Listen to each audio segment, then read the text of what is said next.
তামিম ফিরছেন 22 গজে, জাতীয় দলের লাল সবুজ জার্সি গায়ে।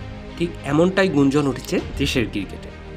ডান্সিং ডাউন দ্য উইকেটে গিয়ে সপাটে ব্যাট চালিয়ে ফিল্ডারের মাথার উপর দিয়ে লং অফে বাউন্ডারি হাঁকাবেন, 22 গজে বোলারকে করবেন কড়া শাসন। ঠিক এমন রূপেই তামিমকে দেখতে চান তামিম ভক্তরা।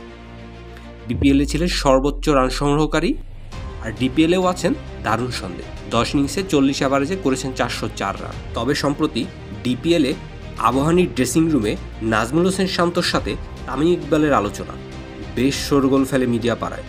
শান্ত পরবর্তীতে সাংবাদিকদের এক প্রশ্নের উত্তরে বলেছেন, এটা আমার আর তামিম ভাইয়ের মধ্যেই থাক, আমরা এমনিতে একটু আড্ডা দিয়েছি, যদি ওরকম কিছু হয় আপনারা অবশ্যই জানতে পারবেন। অবশ্য ক্লাব ক্রিকেটে এটা নতুন কোনো দৃশ্য নয়, তবে আবাহনীর অধিনায়ক শান্ত যে আবার বাংলাদেশ জাতীয় দলের অধিনায়ক, তার সঙ্গে তামিমের আলাদা করে বৈঠক করার বিষয়টা বেশ কৌতূহলী। এরপর জালাল ইউনুসের সাথে হয় তামিমের আলোচনা। পরে জানা যায় তামিম মূলত খেলতে চান না টেস্ট ক্রিকেট, কারণ 5 দিন মাঠে থাকার মতো অবস্থা এখন আর তার নেই। আগেই টি-20 থেকে অবসর নিয়ে নেওয়া তামিম ওয়ানডেতে কবে ফিরবেন তা এখনও অনিশ্চিত। অভিজ্ঞ ও সিনিয়র ক্রিকেটার হিসাবে দলের কোচিংয়ের স্টাফ ও জুনিয়রদের কাছ থেকে যথাযথ সম্মান না পাওয়ার বিষয়টাও উঠে আসসাম। এক জীবনে লড়তে হয়, জিততে হয়, মাঝে মাঝে ব্যর্থ হয়েও আবার সফলতার মহাকাব্য লিখতে হয়। তামিম ইকবালের জন্য অনেক অনেক শুভকামনা। আহমেদ আমান, দ্য ক্রিক টাইমস।